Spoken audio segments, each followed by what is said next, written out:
Good evening everyone. Good evening. कैसे हैं आप लोग? उम्मीद कर रहा हूँ बेहतर होंगे, अच्छे होंगे।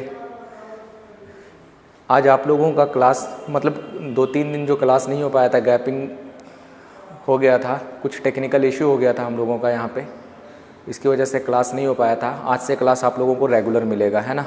तो आज से आप लोग कंटिन्यू बने रहेंगे और जो चैप्टर हम छोड़ के गए थे वहीं से स्टार्ट करते हैं। बेसिकली हम लोग प्रॉफिट एंड लॉस पढ़ रहे थे, तो हेडिंग डाल लीजिएगा आप लोग भी साथ के साथ, प्रॉफिट एंड लॉस।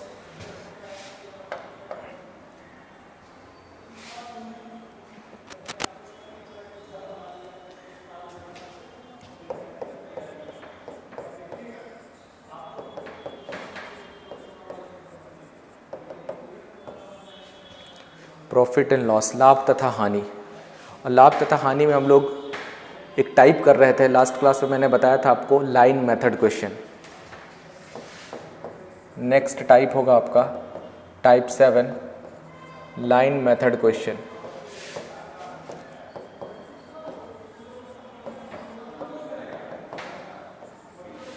यहीं से हम लोग स्टार्ट करते हैं। तो इस टाइप का क्वेश्चंस कैसे बनाना है वो क्वेश्चंस देखने के साथ ही पता चल जाएगा हम लोगों को, ठीक है? चलिए आते हैं डायरेक्टली क्वेश्चन पे।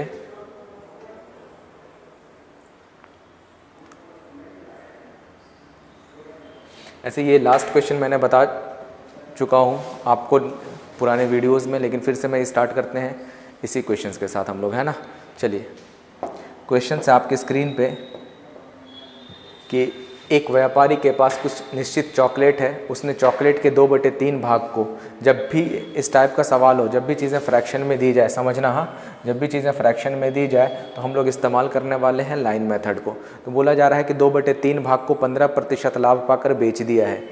मतलब 3 में से 2 भाग को बोला गया है कि 3 में से 2 भाग को 15% लाभ पाकर बेच दिया, तो ओवरऑल कितना प्रॉफिट हो गया जी? 30%। फिर बोलता है कि शेष चॉकलेट को किस लाभ प्रतिशत पर बेचे। शेष चॉकलेट तो बचा तो 1 पार्ट है ना, ये शेष चॉकलेट को किस लाभ प्रतिशत पर बेचे ताकि उसे ओवरऑल यानी कि तीनों पे 12% का लाभ हो। तो 12% का लाभ हो, ये कितना परसेंट हो जाएगा जी? 36%। आपने यहाँ पे 30 रखा हुआ है, 36 रखना है आपको, 36 लाना है, तो यहाँ पे क्या रखना पड़ेगा बताओ? यहाँ पे आपको 6 रखना पड़ेगा, 6%। जब भी तो इन दोनों का सम 36% के बराबर आएगा। जब भी चीज़ें प्रॉफिट होना तो हम लोग प्लस अंडरस्टूड होता है तो प्लस लिखने की ज़रूरत नहीं है ना? अगर चीज़ें माइनस होता, मतलब कि हानि होता, तो हम लोग यहाँ पे माइनस लिख रहे होते। तो यहाँ पे आपको 6 चाहिए, तो 6 चाहिए के लिए किससे मल्टीप्लाई करना पड़ेगा आपको? 6% से मल्टीप्लाई करना पड़ेगा। 1 को 6% से मल्टीप्लाई करोगे जब आपका आंसर आ जाएगा 6%, ठीक है? तो आंसर हम लोगों का बीच में भी आ सकता है ना? तो इस चीज़ का ध्यान रखिएगा आप लोग। तो शेष को कितने % प्रॉफिट पे बेचा जाए? तो आप बता सकते हो कि शेष को 6% प्रॉफिट पे बेचा जाए। ऐसे ये वाला क्वेश्चन हम लोग लास्ट क्लास में देखे हुए थे, है ना? आज बढ़ते हैं नेक्स्ट क्वेश्चंस की तरफ। थोड़ा अच्छा सवाल होगा, और हाँ CGL मेंस में भी पूछा गया सवाल है, वो भी यहाँ पे होने वाला है अभी, ठीक है? लास्ट तक बने रहिएगा वीडियोज़ में, बहुत फ़ायदा होने वाला है आप लोगों को।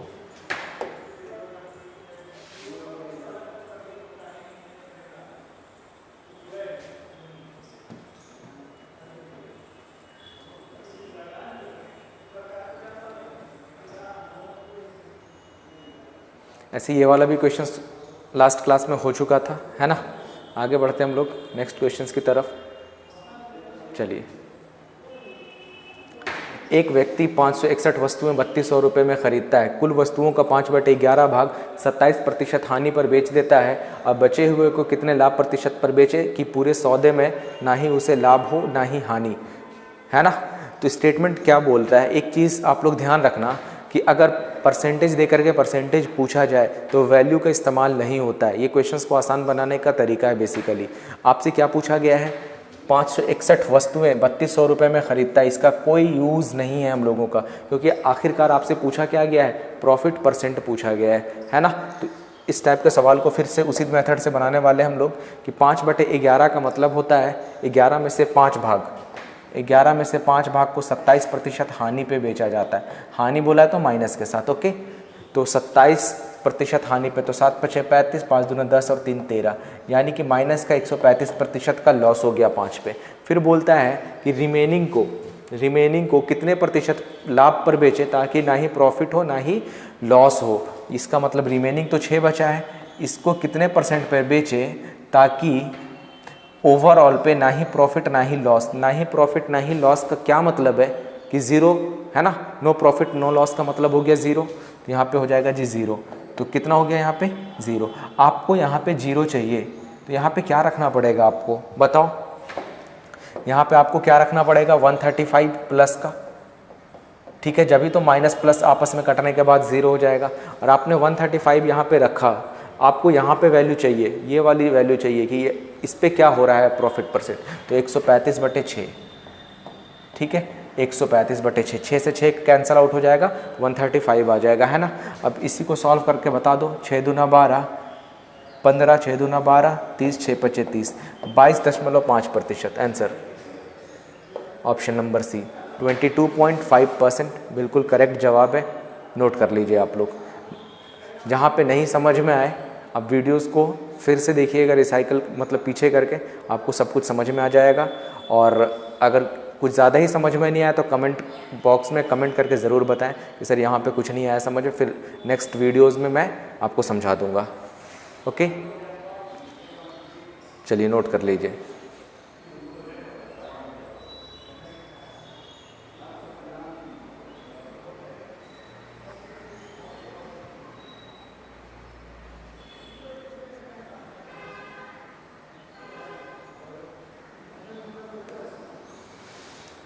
आई थिंक समझ में आ गया होगा।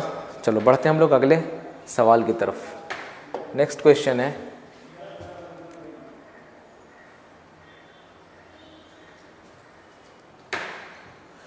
कि 35% of the article were sold at a profit of 65%। देखो 35% आर्टिकल को ना 65% प्रॉफिट पे बेचा गया and the remaining article were sold at a loss of X%, और रिमेनिंग को X% लॉस पे बेचा जा रहा है। Thus if it all overall loss is 12% then what will be the value of X। मतलब X की वैल्यू पूछी गई है, जो X जो है ना लॉस पे बेचा गया है उसी की वैल्यू पूछी जा रही है बेसिकली। तो आते हैं सवालों पे। देखो 35% आर्टिकल ना, 35% के फ्रैक्शन वैल्यू क्या होंगे बताओ? 35% का फ्रैक्शन वैल्यू 35/100 ना, 5 से 7 बार में, 5 से 20 बार में, मतलब 7/20। टोटल आर्टिकल पता चल गया जी 20 यूनिट है ना। 20 में से 7 को 65% लाभ पे बेचा गया, 20 में से 7 को 65% लाभ पर बेचा गया, तो ये कितना हो जाएगा? 5 × 7 = 35, 7 × 6 = 42 और 3 = 45। 455% का क्या हो गया? प्रॉफिट, ओवरऑल प्रॉफिट है ना। एक आर्टिकल पे 65% का, तो 7 आर्टिकल पे 455% का प्रॉफिट हो गया। ओके, फिर यहाँ पे बोला जा रहा है रिमेनिंग आर्टिकल पे क्या लॉस पे बेचेगा, कितने लॉस पे बेचेगा कि उससे 12% का ओवरऑल हानि हो, लॉस हो। तो रिमेनिंग आर्टिकल बचा कितना? 13 ना। आपको इन दोनों का सम इसके बराबर चाहिए क्योंकि डिनोमिनेटर हमेशा ओरिजिनल होता है, इस चीज़ का आप लोग को ध्यान रखना है। ओके, तो यहाँ पे 13 को किस पे बेचेगा ये पूछा जा रहा है, कितने लॉस पे बेचेगा ताकि ओवरऑल को यानी कि 20 को 12% का लॉस हो, ये बोला गया है। तो यहाँ पे कितना आ जाएगा जी? माइनस का 240%। ये तो समझ में आ गया। अब ये वाली वैल्यू हम लोगों को चाहिए, समझने की कोशिश करना। अब कौन सी वैल्यू चाहिए हम लोगों को? यहाँ पे। अब यहाँ पे ऐसी कौन सी वैल्यू रखे कि जो मतलब इन दोनों को ऐड या सब्ट्रैक्ट करने के बाद कितना आ जाए? माइनस का 240। ओके, तो माइनस का 240 कब आएगा? जब यहाँ पे चीज़ें हम लोगों को माइनस में रखना पड़ेगा। और कितना माइनस में रखना पड़ेगा? 240, इससे ज़्यादा रखना पड़ेगा, जब भी तो माइनस में आएगा ना। और जब भी तो माइनस में आएगा तभी तो पता चलेगा कि लॉस हो रहा है। यहाँ पे स्टेटमेंट बोला जा रहा है, यहाँ पे बेसिकली ये X% है, हम लोग X लिखे नहीं है यहाँ पे, ये बेसिकली X% का लॉस ही है। तो यहाँ पे हम लोगों को माइनस का चाहिए, कितना माइनस चाहिए? इन दोनों को जोड़ देते हैं, 5 4 5 9 4 2 6, 695% आ गया जी, ठीक है ना। 695% आ गया है। 1 मिनट, हाँ। तो 695% का क्या हो गया आपको? Overall loss. हमें ये वैल्यू नहीं चाहिए होता, ये वैल्यू चाहिए होता है। तो यहाँ पे रखने के लिए क्या करना पड़ेगा हम लोगों को, 695/13। ठीक है, अब इसको सॉल्व कर लेते हैं। 695/13, 13 बचे 65, बचा 4, 45, 13 थी 39, 53 पॉइंट समथिंग एक ही ऑप्शन में, तो 53.5% हो जाएगा आपका लॉस। ठीक है, नोट कर लीजिए।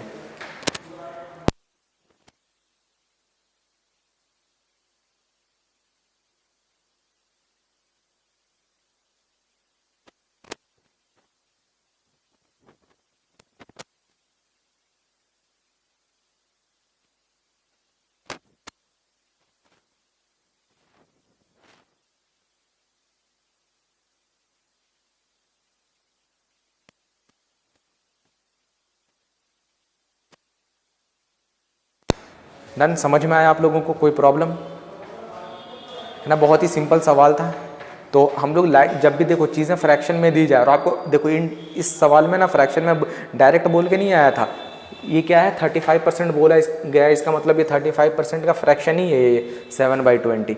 तो इस टाइप के सवालों को किस तरीके से बनाना है, इस चीज़ का ध्यान रखना आप लोगों के। चलो बढ़ते हैं हम लोग अगले सवाल की तरफ। नेक्स्ट क्वेश्चन है आपके स्क्रीन पे, ये रहा सवाल।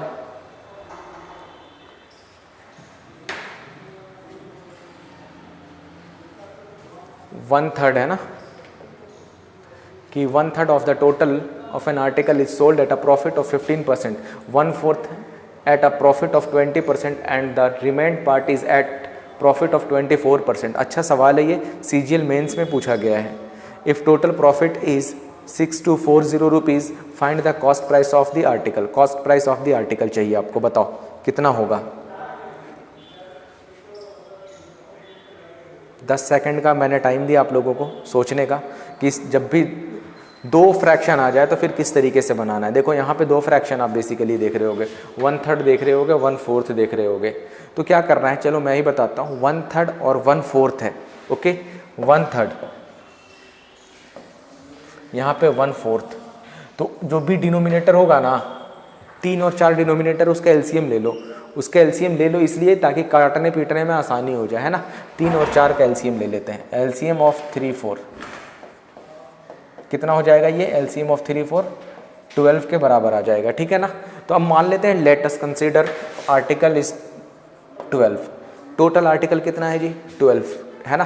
फिर बोलता है कि 12 का 1/3 निकाल सकते हैं हम लोग। 12 का 1/3 किसके बराबर हो जाएगा, 4 के बराबर। 12 इंटू 1/3 4 के बराबर। जब 4 को 15% किस पे बेचा जा रहा है, प्रॉफिट पे बेचा जा रहा है, यानी कि ओवरऑल 60% का प्रॉफिट हो गया। कोई प्रॉब्लम यहाँ तक, बहुत ही सिंपल है। फिर बोला जा रहा है कि बेचा जाता है, फिर 1/4 को 20% प्रॉफिट पे बेचा जा रहा है। 1/4 इसका मतलब 12 का 1/4, 12 का ये 1/3 है 4 के बराबर, और फिर 12 का 1/4 3 के बराबर। 3 को किस पे बेचा जा रहा है, 20% के प्रॉफिट पे बेचा जा रहा है। तो यहाँ पे कितना हो गया जी टोटल प्रॉफिट, 60% का प्रॉफिट हो गया। फिर स्टेटमेंट आगे पढ़ते हैं, शेष भाग, इसका मतलब आपने टोटल 12 रखना था, ओके। कितना रखना था, 12 रखना था। हम लोगों ने 12 कंसीडर किया हुआ है। फिर 4 और 3 7 रख चुके हो आप, तो बचा कितना, 5 बच गया ना। तो 5 को, शेष को कितने परसेंट पे, शेष को 24% प्रॉफिट पे, शेष को 24% प्रॉफिट पे, तो कितना हो जाएगा, 24 बचे 120% का प्रॉफिट, ओके। यहाँ तक तो समझ में आ गया, जैसे जैसे स्टेटमेंट बोला है। फिर बोलता है कि यदि कुल लाभ उन्हें 6240 रुपये होता है। यहाँ पे वैल्यू दिया हुआ है और वैल्यू ही पूछा गया है। स्टेटमेंट समझना, हाँ, कोई भी चीज़ अपने आप में 100% होता है, वो कॉस्ट प्राइस होता है। आपको सबसे पहले इस सवाल को दे करके आपसे ऐसा भी पूछा जा सकता था कि ओवरऑल पे कितने % का प्रॉफिट होगा, तो वो तो निकालना मस्ट है। तो हम लोग कैसे निकालेंगे ओवरऑल पे कितने का प्रॉफिट होगा, ये तो पता है ना, 5 3 8 4 12 है, इस पे कितने का प्रॉफिट होगा, तो कैसे निकालेंगे, 120 60 180 और 60 240। आपको यहाँ पे 240 चाहिए, ओके। तो यहाँ पे क्या रखना पड़ेगा कि 240 आ जाएगा, बताना सर आप लोग। तो क्या रखना पड़ेगा, 12 को 20 से गुना कर दूंगा मैं, जब भी तो 240 आएगा। 12 गुने 20 240। तो आपसे पूछा जाता कि ओवरऑल प्रॉफिट कितना %, तो आप बता सकते थे कि सर 20% ओवरऑल प्रॉफिट होगा। लेकिन स्टेटमेंट आपसे ओवरऑल प्रॉफिट ना पूछ के क्या पूछ लिया है, टोटल आर्टिकल, है ना। मतलब आपका कॉस्ट प्राइस क्या है, क्रय मूल्य क्या है, वस्तु का क्रय मूल्य क्या है। तो लेकिन यहाँ पे ना 20% जो प्रॉफिट परसेंटेज में दिया हुआ है, अकॉर्डिंग टू क्वेश्चंस आपको जो प्रॉफिट ये जो है ना वो अमाउंट में दिया है, तो प्रॉफिट परसेंट को प्रॉफिट अमाउंट से कंपेयर कर लो। अच्छा यहाँ पे ओवरऑल 20% का प्रॉफिट होता है, यहाँ पे 6,240 रुपये का, तो 20% की वैल्यू 6,240 रुपये।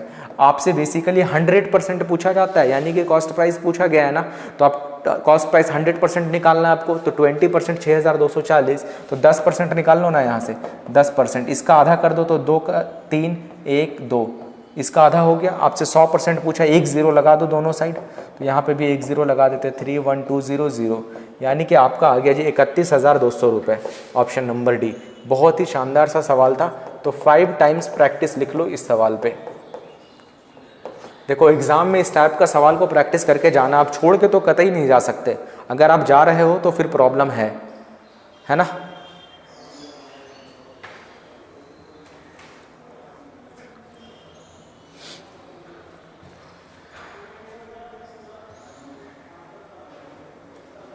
कोई प्रॉब्लम होगी तो कमेंट करके ज़रूर बताएं आप लोग।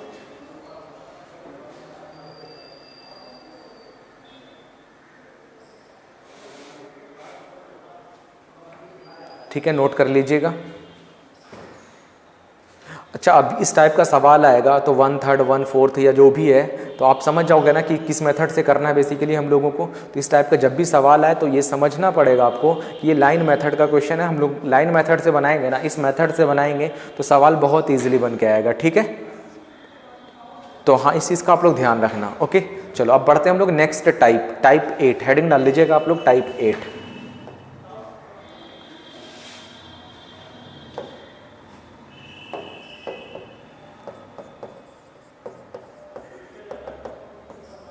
टाइप 8 में क्या होगा कि अभी तक जो आर्टिकल देखे थे ना हम लोग, वो 1 आर्टिकल की बात हो रही थी, लेकिन यहाँ पे क्या होगा, 2 आर्टिकल खरीदेंगे, 2 आर्टिकल को बेच देंगे, सेम आर्टिकल सेम प्राइस पे 2 आर्टिकल को खरीद लिए, या फिर सेम प्राइस पे 2 आर्टिकल को खरीद लिए, या फिर पहले का कॉस्ट प्राइस दूसरे के सेलिंग प्राइस के बराबर हो गया, दूसरे का सेलिंग प्राइस पहले के कॉस्ट प्राइस के बराबर हो गया। कुछ भी पूछा जा सकता है। तो जब भी इस टाइप का सवाल आए तो हम लोग कैसे बनाने वाले हैं, हेडिंग डाल लो, व्हेन 2 आर्टिकल बॉट और सोल्ड।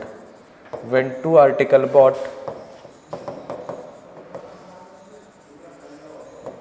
और सोल्ड, यहाँ पे 2 आर्टिकल की बात होगी। ओके, ध्यान रखना आप लोग। तो चलो एग्जाम्पल के तौर पे हम लोग समझते हैं। जब केस फर्स्ट, सबसे पहला आपका केस फर्स्ट होगा, जब 2 आर्टिकल को आप सेम प्राइस पे खरीद रहे हो, cost price of the article are same, cost price of the articles are same. जब अगर कॉस्ट प्राइस सेम है दोनों आर्टिकल का, स्टेटमेंट बोल के आएगा, एक व्यापारी है 2 वस्तुओं को समान मूल्य पर खरीदता है। स्टेटमेंट समझना, कभी कभी क्या होता है समान मूल्य पर खरीदता है, कभी कभी पहले ये स्टेटमेंट ऐसा बोल के आएगा कि एक विक्रेता 2 वस्तुओं को समान मूल्य पर बेच देता है।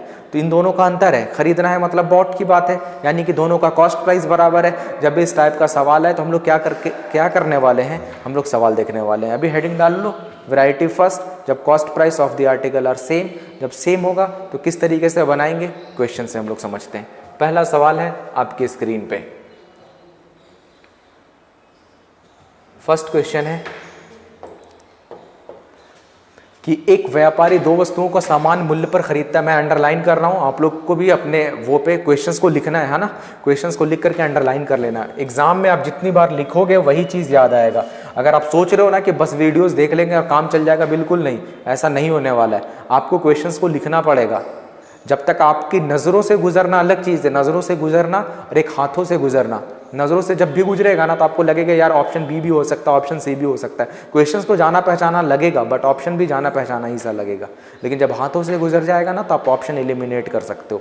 इसलिए क्वेश्चंस को लिखना बहुत ज़रूरी है, ठीक है ना। तो क्वेश्चंस को आपको लिखना है साथ के साथ, और जब भी लिखना, जब भी मैं अंडरलाइन करूँ तो मेरे साथ साथ आपको भी अंडरलाइन करना है। ओके, जैसे आपको ये पता तो चले ना कि कहाँ पे चीज़ें बराबर है, कौन सी चीज़ें बराबर है। यहाँ पे बोला जा रहा है स्टेटमेंट में कि एक व्यापारी है कि 2 वस्तुओं को समान मूल्य पर खरीदता है, पहले को 15% लाभ पर और दूसरे को 15% हानि पर।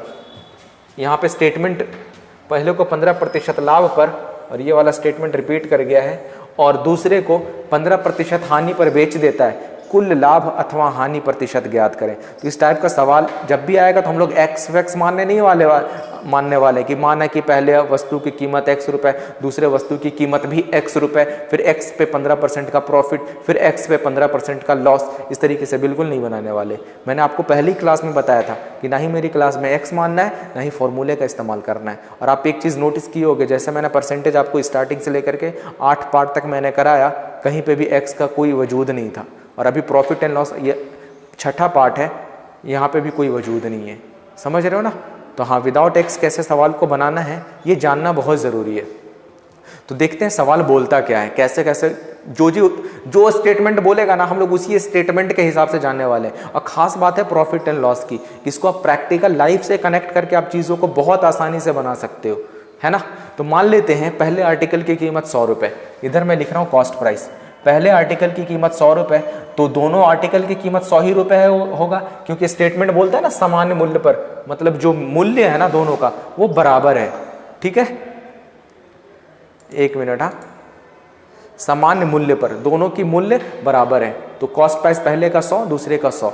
स्टेटमेंट बोलता है पहले को 15% लाभ पर, अगर पहले को 15% लाभ पर बेचोगे तो सेलिंग प्राइस कितना हो जाएगा बताना ज़रा। तो 100 + 15 115 हो जाएगा सेलिंग प्राइस।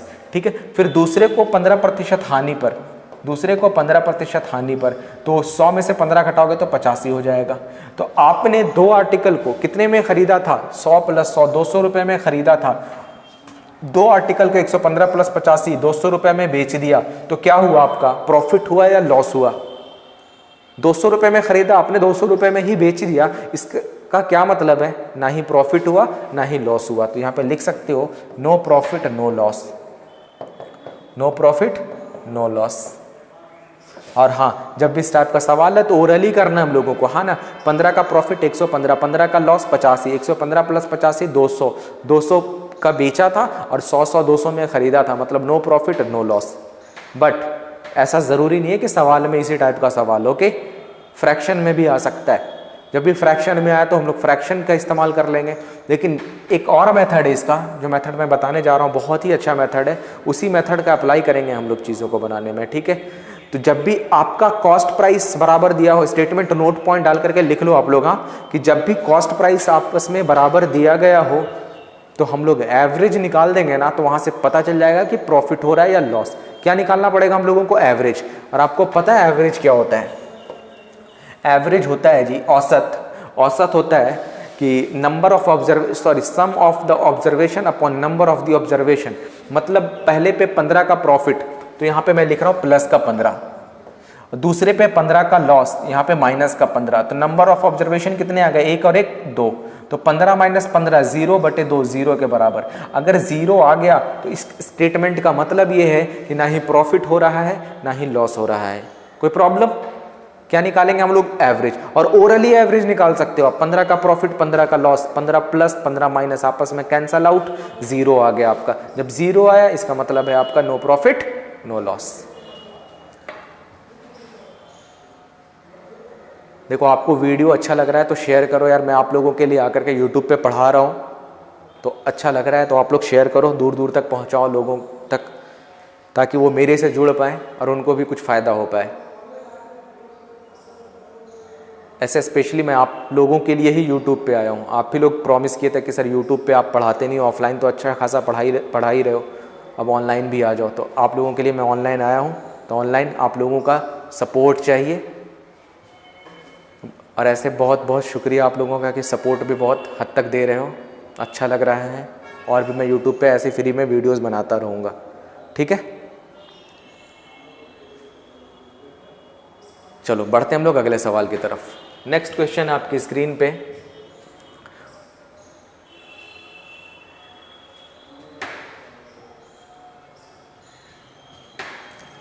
कि एक आदमी ने 2 वस्तुएं खरीदी जिसमें से प्रत्येक की कीमत 4158 रुपये थी, है ना। उसने एक वस्तु को 15% हानि पर बेच दिया, दूसरे को कितने प्रतिशत लाभ पर बेचे ताकि ना ही उसे प्रॉफिट हो ना ही लॉस हो।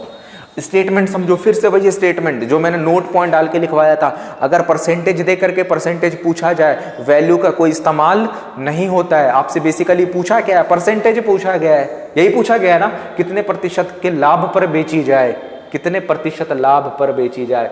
मतलब आपसे क्या पूछा है, परसेंटेज पूछा है, वैल्यू का इस्तेमाल नहीं करने वाले। मतलब ये जो स्टेटमेंट है ना, एक आदमी दो वस्तुएं समान मूल्य पर खरीदता, आप खरीदने दो ना समान मूल्य पे 4158 रुपए पे, इसका इस्तेमाल करके बनाओगे ना क्वेश्चन हो जाएगा लेंदी। और एक चीज याद रखना, वैल्यू दे करके, वैल्यू पूछा जाए तो वैल्यू का इस्तेमाल करेंगे, वैल्यू देकर के परसेंटेज देकर के परसेंटेज पूछा जाए ना, परसेंटेज तो गिवन होगा ही कैलकुलेट करने के लिए, वैल्यू का इस्तेमाल नहीं करने वाले हम लोग। ओके चलो, अभी जब भी इस टाइप का सवाल था मैंने बोला था आपको क्या बनाना है, एवरेज निकालना है। ओके तो एवरेज निकालोगे, पहले वस्तुओं पे 15% की हानि हो रही है, दूसरे को कितने प्रतिशत लाभ पर बेचा जाए कि नो प्रॉफिट नो लॉस हो। मतलब 15 की हानि तो 15 की लाभ, तभी तो कट के 0 आ जाएगा। तो आप लोग ओरली बना सकते हो सवाल को 15% का प्रॉफिट, ठीक है, without using pen and paper. इस टाइप का सवाल आप बना सकते हो अगर आपको मेथड आता है तो। मैंने बोला एवरेज निकाल दो, और एवरेज में नो प्रॉफिट नो लॉस है, यहाँ पे ऑलरेडी दे रखा है, ये 0 होना चाहिए। तो एक को 15% की हानि पे, दूसरे को कितने प्रतिशत लाभ पे नहीं पता है वो, ये कितना हो जाएगा 0। तो ये सॉरी 2 हो जाएगा, ये इधर गया 0 और ये 15 उधर गया, तो प्रॉफिट परसेंट कितने के बराबर आ गया जी, 15% के बराबर। अकॉर्डिंग टू क्वेश्चंस अगर जाना चाहते हो तो आप इस तरीके से जाओ, बट आपको ये भी लिखने की जरूरत नहीं पड़नी चाहिए। 15 की हानि हुई ना, तो दूसरा ऑटोमेटिक है कि 15 का प्रॉफिट होगा, जब ही तो 15 का प्रॉफिट होगा, जब ही तो आपका रिजल्टेंट 0 के बराबर आएगा, क्योंकि रिजल्टेंट बोला गया है कि क्या हो, ना ही कोई लाभ हो ना ही कोई हानि हो, स्टेटमेंट गिवन है। ओके बात समझ में आ गई होगी।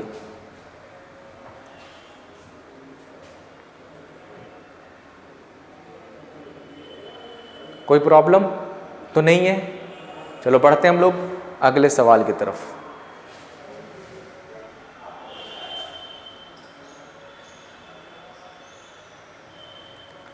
किसी व्यक्ति ने 2 वस्तुएं खरीदी जिनमें से प्रत्येक की कीमत 3050 रुपए थी।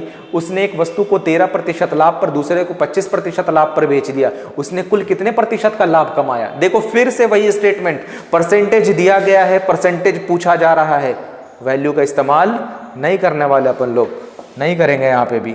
इसका मतलब है किसी व्यक्ति ने 2 वस्तुओं को 3050 रुपए में खरीदा था, मैटर ही नहीं करता, आपसे पूछा कुल कितने प्रतिशत का लाभ हो। बता सकते हो क्या, 13, 25, 38 डिवाइडेड बाई 2, 19।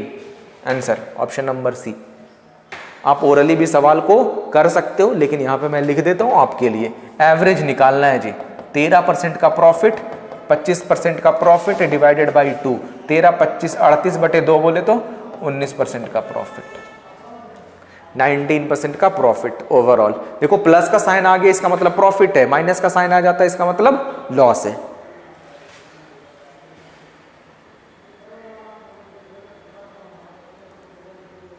हो गया ना डन, 19% का प्रॉफिट। ओके चलो बढ़ते हैं हम लोग अगले सवाल की तरफ। नेक्स्ट क्वेश्चन,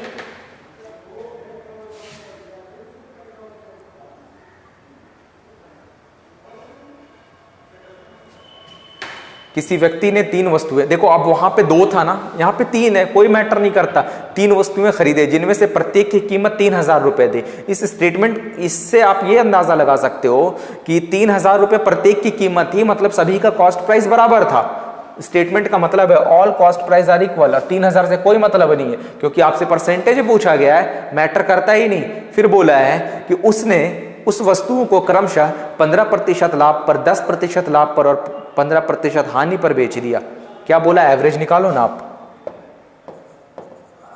ऐसे तो आप ऐसी ओरली बता सकते हो कि 15 का लाभ है यहाँ पे, 15 की हानि है यहाँ पे, खत्म, 10% बच गया, 10/3, क्योंकि 3 चीज है ना, 1 2 3, तो 10/3 बोले तो ऑप्शन नंबर बी। ओरली भी कर सकते हो, बट यहाँ पे मैं कर देता हूँ। 15 का प्रॉफिट प्लस का, फिर 10 का प्रॉफिट प्लस का, फिर 15% का लॉस। यहाँ पे परसेंटेज गिवन है, 15% का लॉस डिवाइडेड बाई 1 2 3, ठीक है, 15 से 15, 10/3% का प्रॉफिट, 10/3% का प्रॉफिट आ गया आपका, नोट कर लीजिए।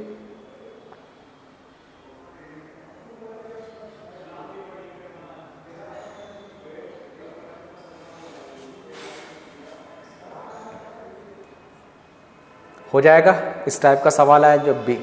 कॉस्ट प्राइस देखो, ये तो बहुत ही आसान सवाल बनता है जब आपका कॉस्ट प्राइस बराबर दिया गया हो। कॉस्ट प्राइस अगर बराबर दिया गया हो ना तो सवाल बहुत इजीली बनता है, क्योंकि आपको सिर्फ एवरेज निकालना होता है सवालों में, ठीक है ना। लेकिन अगर गलती से सेलिंग प्राइस बराबर दिया गया हो तो फिर कैसे बनाते हैं वो चीज़, हेडिंग डाल लो आप लोग, टाइप 8 का वैरायटी 2। वैरायटी फर्स्ट में मैंने बताया था आपको कि कॉस्ट प्राइस जब बराबर दिया गया हो, और जब कॉस्ट प्राइस नहीं सेलिंग प्राइस बराबर दिया गया हो तो कैसे बनाते हैं। फैन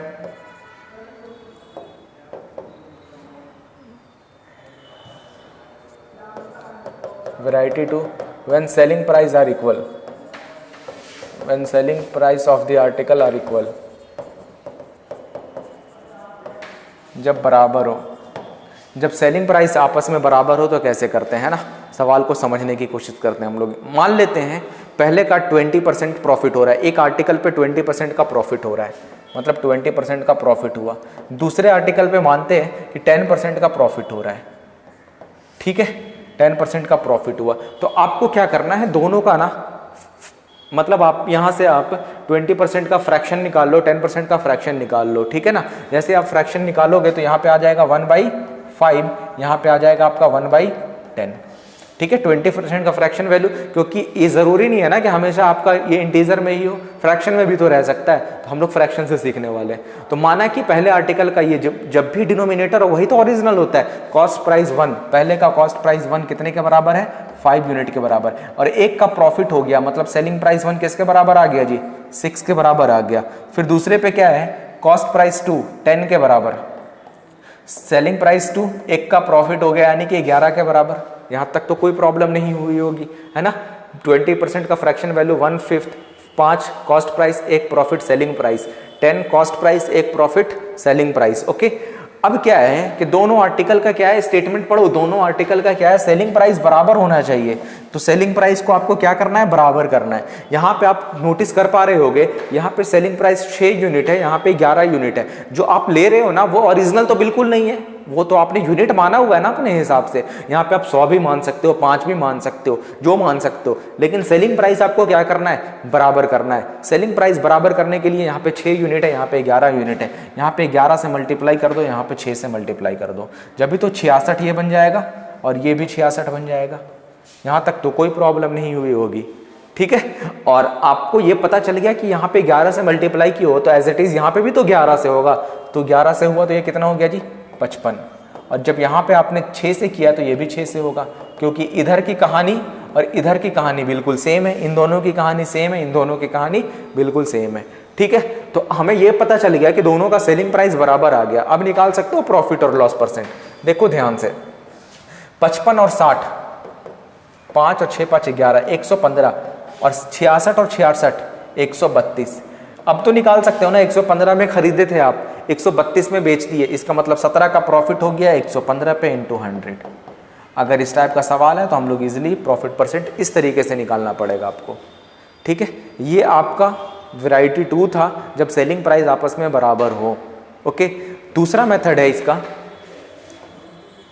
एग्जाम में आजकल जो है ना डायरेक्ट सवाल पूछे जाते हैं कि पहले पे 20% का प्रॉफिट हुआ, फिर दूसरे पे 20% का लॉस हुआ। एक चीज़ मैं समझा दे रहा हूँ बेसिक से आपको, बाकी का मैं डायरेक्टली लिखने वाला हूँ, ये चीज़ नोट करो आप, हाँ। ये आपकी कॉपी में होना चाहिए कि इस तरीके का सवाल है तो कैसे बनाना है। और आपका दूसरा क्वेश्चन ये है, मैं दूसरा क्वेश्चन ले रहा हूँ कि पहले पे 20% का प्रॉफिट हुआ, दूसरे पे 20% का लॉस हुआ। अगर आपको फ्रैक्शन में लिखना हो तो इसको मैं ऐसे लिख सकता हूँ क्या, प्लस का 1/5 और ये माइनस का 1/5, ओके। तो यहाँ पे आप क्या करो, कॉस्ट प्राइस 1 5 यूनिट के बराबर, सेलिंग प्राइस 1 5 और 1 6 यूनिट के बराबर, कॉस्ट प्राइस 2 5 यूनिट के बराबर, सेलिंग प्राइस 5 में से 1 गया 4 यूनिट के बराबर। आपको क्या करना, मैंने बोला सेलिंग प्राइस बराबर है तो बराबर करो ना। जब बराबर करोगे यहाँ पे तो यहाँ पे आपने 2 से मल्टीप्लाई करना है, यहाँ पे 3 से करना है, जब भी तो ये 6 दूना 12 हो जाएगा और ये 12 हो जाएगा। और यहाँ पे 2 से किया तब ये भी 2 से होगा, ये 10 हो जाएगा। और यहाँ पे आपने 3 से किया तो ये भी 3 हो जाएगा, ये 15 हो जाएगा। तो आपको ये पता चल जाएगा दोनों का कॉस्ट प्राइस कितना आ गया, 15 और 10 25 यूनिट के बराबर, और दोनों का सेलिंग प्राइस कितना आ गया 24 यूनिट के बराबर। तो आप बता सकते हो क्या कि 25 में आपने खरीदा था, 24 में आपने बेच दिया, कितने का लॉस हो गया, 1 का लॉस हो गया, कितने पे, 25 पे इंटू 100। तो यानी कि ओवरऑल लॉस परसेंट आ गया जी, लॉस परसेंट आ गया आपका 4% का। ये तरीका मैंने एक दूसरा सवाल लेकर के बनाया है, ठीक है। ये तो उम्मीद है कि नोट कर ही लिए होगे।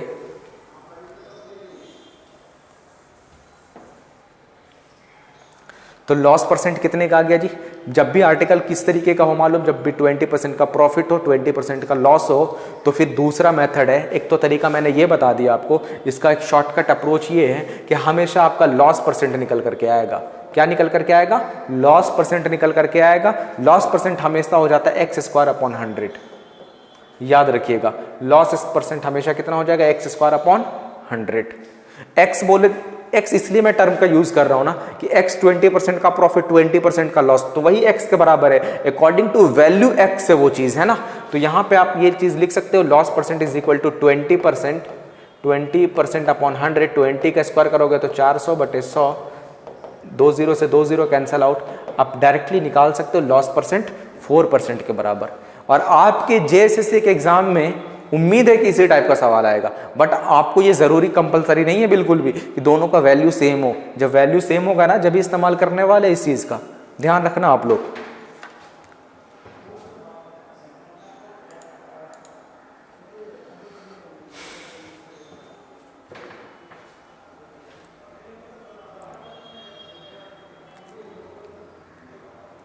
हो गया, समझ में बात आ गई आप लोगों को। जब भी सेलिंग प्राइस बराबर हो, मैंने 2 तरीका बता दिया आपको। First one is this and second one is this, ठीक है। जब चीज़ें बराबर हो तो डायरेक्टली हम लोग इसका इस्तेमाल करने वाले हैं। जब चीज़ें बराबर नहीं हो, मतलब कि वैल्यू बराबर नहीं हो, तो बेसिक अप्रोच का इस्तेमाल करने वाले हम लोग। ओके, चलो बढ़ते हैं हम लोग सवालों की तरफ। देखते हैं सवाल किस तरीके का आता है। सवाल है आपकी स्क्रीन पे, ये रहा। एक मैंने एग्जाम्पल दिया था 20% का, 20% का ही सवाल है। एक दुकानदार बराबर मूल्यों पर 2 टीवी सेट, एक दुकानदार बराबर मूल्यों पर 2 टीवी सेट बेचता है। मूल्य क्या है? आपस में बराबर है। देखो स्टेटमेंट आपको क्या करना, नोटिस करना है। एक दुकानदार 2 मूल्यों को, एक दुकानदार बराबर मूल्यों पर 2 टीवी सेट बेचता है। इसका, इस स्टेटमेंट का मतलब है कि सेलिंग प्राइस सेम है। सेलिंग प्राइस आर सेम, ठीक है। सेलिंग प्राइस क्या है आपका? सेम है। ओके, फिर बोलता है ना कि पहले को 20% प्रॉफिट पे, दूसरे को 20% लॉस पे। तो यहाँ पे 20% का प्रॉफिट, यहाँ पे 20% का लॉस। तो डायरेक्टली आप लॉस परसेंट निकाल सकते हो 20 का स्क्वायर अपॉन 100, ठीक है। 400/100, यानी कि आपका आंसर आ जाएगा जी 4% का लॉस, 4% का loss. Option number D, the shopkeeper loses by 4%। आसान सा सवाल था, आप ओरली बना सकते हो। अभी तक जितना मैंने सवाल बताया कि ओरली आप सवाल को, अगर आपको कॉन्सेप्ट आता है तो आप without using pen and paper questions को सॉल्व कर सकते हो आप।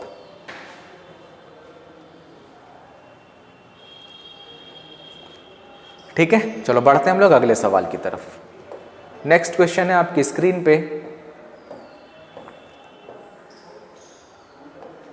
कि भुवनेश एक ही कीमत पर 2 टेप रिकॉर्डर बेचता है। इसका मतलब है, पहले स्टेटमेंट पढ़ना, अंडरलाइन कर देना है।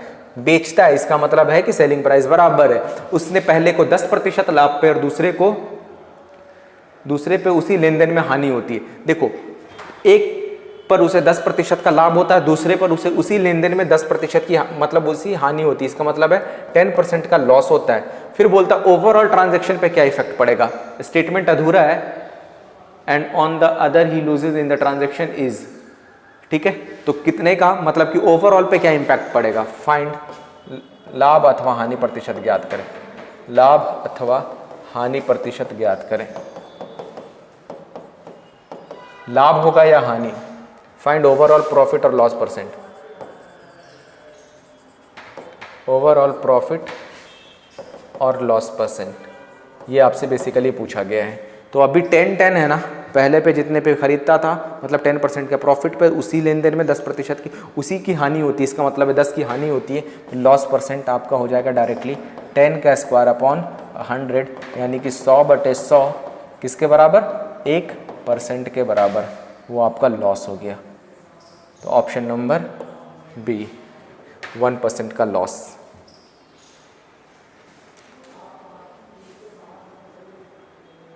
ठीक है, बहुत ही सिंपल सा सवाल है।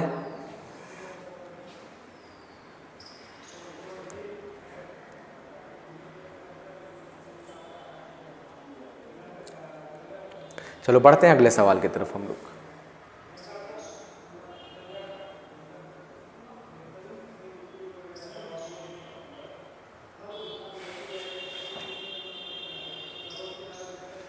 स्टेटमेंट क्या है, एक घर और एक दुकान को 1 लाख रुपए में बेचा गया। इसका मतलब है एक घर को भी 1 ही लाख रुपए में बेचा गया और एक दुकान को भी 1 ही लाख रुपए में बेचा गया।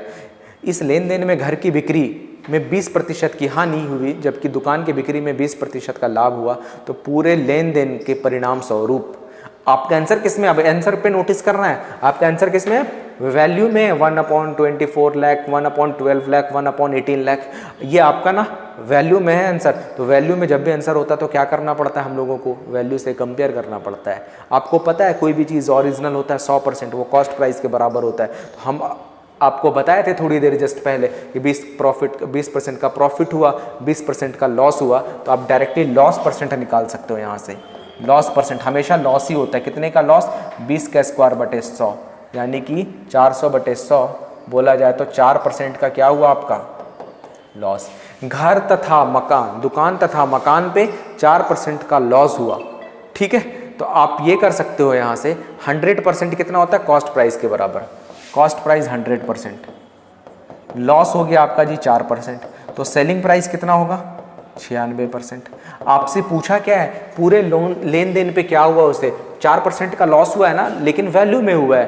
तो आपसे पता है कि एक घर को और एक दुकान को 1-1 लाख रुपए में बेचा गया, मतलब दोनों को 2 लाख रुपए में बेचा गया होगा, घर को और दुकान को। तो यहाँ पे 96% की वैल्यू आप बता सकते हो क्या कि ये डायरेक्टली 2 लाख रुपए के बराबर है, 2 लाख के बराबर है। तो आपसे पूछा गया है 4% की वैल्यू, पूरे लेन देन में 4% का लॉस हुआ है इसे, तो 4% की वैल्यू 2/96 गुने 4, 4 दूना 8, 12 8 96। इसका मतलब है आपको 1/12 लाख रुपए का क्या हुआ है, लॉस हुआ है। 1/12 लाख रुपए का लॉस हुआ है। Losses of 1/12 lakh. लॉस तो होगा ही होगा, हमेशा लॉस होगा। जब 20 का प्रॉफिट 20 का लॉस हुआ है तो हमेशा लॉस होगा, लेकिन कितने का लॉस होगा इस चीज़ का ध्यान रखना है। पहले आपने 100% कॉस्ट प्राइस होता है, 4% आपका क्या हो गया लॉस परसेंट, तो ओवरऑल सेलिंग प्राइस 96%। एक घर को 1 लाख रुपए में बेचा गया, एक दुकान को 1 लाख रुपए में बेचा गया, दोनों को 2 लाख रुपए में बेचा गया। 96% की वैल्यू 2 लाख रुपए, आपके परिणाम स्वरूप क्या हुए हैं 4% के लॉस हुए हैं, तो 4% की वैल्यू निकालनी है हम लोगों को। ठीक है,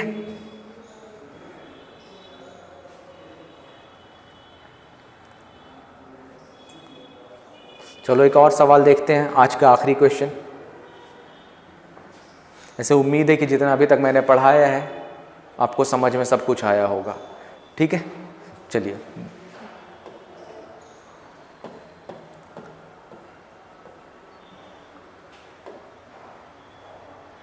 एक ऑप्शन या अच्छा ऑप्शन नंबर ए यहाँ पे, ऑप्शन ए है यहाँ पे 20%। चलो, एक व्यापारी 2 बैलों को 8400 रुपये में बेचता है, मतलब 2 बैलों को 8400 रुपये में बेचता है, ना तो कुल हानि ना ही लाभ होता है। जब 8400 रुपये में 2 बैलों को बेचता है इसका मतलब सेलिंग प्राइस दोनों की बराबर है, ना ही उसे लाभ होता है ना ही हानि होती है। यदि वह एक बैल को 20% लाभ पर बेचा तो दूसरे को कितने प्रतिशत हानि पर बेचेगा, ये स्टेटमेंट है जी। पहले को 20% लाभ पर बेचेगा, दूसरे को कितने हानि प्रतिशत पर बेचा जाता है, आपसे ये पूछा गया है। तो आपको भी मैंने बताया था कि अब इस टाइप का सवाल हो तो क्या बनाते हैं हम लोग, फ्रैक्शन वैल्यू से बनाते हैं ना।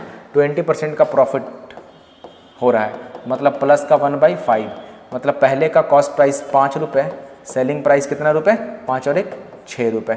और हमें ये चीज़ अब अंडरस्टूड हो गया कि अब यहाँ पे कॉस्ट प्राइस 2 रहा होगा, यहाँ पे सेलिंग प्राइस 2 रहा होगा।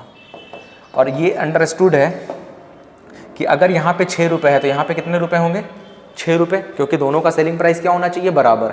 और आपको पता है 6 यहाँ पे दोनों का सेलिंग प्राइस यहाँ पे 12 रुपये हो गया, तो यहाँ पे भी कॉस्ट प्राइस भी 12 रुपये होना चाहिए ना। जब भी तो ना ही प्रॉफिट होगा ना ही लॉस होगा। स्टेटमेंट में पहले ही बोला है ना ही उसे लाभ हो ना ही हानि हो, तो यहाँ पे भी 12 होना ज़रूरी है। अच्छा, अगर यहाँ पे 12 हुआ तो यहाँ पे 7 होना ज़रूरी है, जब भी तो 7 और 5 12 होगा। अब यहाँ से पता चल गया कि पहले को ख़रीदता था 7 रुपये में, बेचता था 6 रुपये में। कितने पे ख़रीदता था 7 पे, 6 में बेचा जाता था आपको। तो कितने का लॉस हुआ जी, यहाँ से लॉस कितने का हुआ, 1 का लॉस हमेशा कॉस्ट प्राइस पे 7 पे × 100। ठीक है। तो इसके 14 सही 2/7% का क्या हुआ आपको लॉस हुआ है जी। 14 होल 2/7% का लॉस हुआ है।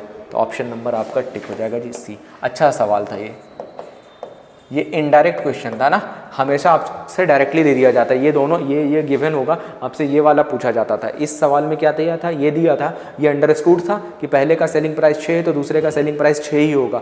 जब ये 6 है तो दोनों का सेलिंग प्राइस 12 होगा, और अगर सेलिंग प्राइस 12 है तो कॉस्ट प्राइस भी 12 ही होना चाहिए, तभी तो नो प्रॉफिट नो लॉस होगा। तो कॉस्ट प्राइस 12 हुआ। हम लोग कहाँ से गए, पहले यहाँ से यहाँ गए, फिर यहाँ से यहाँ गए, फिर यहाँ से यहाँ गए। अगर यहाँ पे 12 है, आपने 5 रखा हुआ है कॉस्ट प्राइस, तो दूसरे का कॉस्ट प्राइस कितना होगा 7 होगा। अच्छा दूसरे का कॉस्ट प्राइस 7 है, दूसरे का सेलिंग प्राइस 6 है, तो एक का लॉस हुआ 7 पे इंटू 100 यानी कि 14 सही 2/7% का लॉस हुआ। आपको कैसा लगा सेशन कमेंट करके ज़रूर बताएं। मैं आप लोगों के लिए आया हूँ, आप लोगों को मैं सोच रहा हूँ थोड़ा बहुत JSSC का यहाँ से पढ़ लोगे तो थोड़ा बहुत आइडियाज़ हो जाएगा, और इसी तरीके से पढ़ोगे, इस तरीके से इस शॉर्टकट अप्रोच के साथ पढ़ोगे तो आपको फ़ायदा होने वाला है। ठीक है, आपको सेशन अच्छा लगा होगा तो कमेंट करके ज़रूर बताएं, और लाइक शेयर और मेरे चैनल को सब्सक्राइब ज़रूर करें। ठीक है, मिलते हैं हम लोग अगली क्लास में, अगले पार्ट में, पार्ट 8 के साथ, सॉरी पार्ट 6 था ये, पार्ट 7 के साथ। तो आज के लिए इतना ही। Thank you so much, thank you everyone.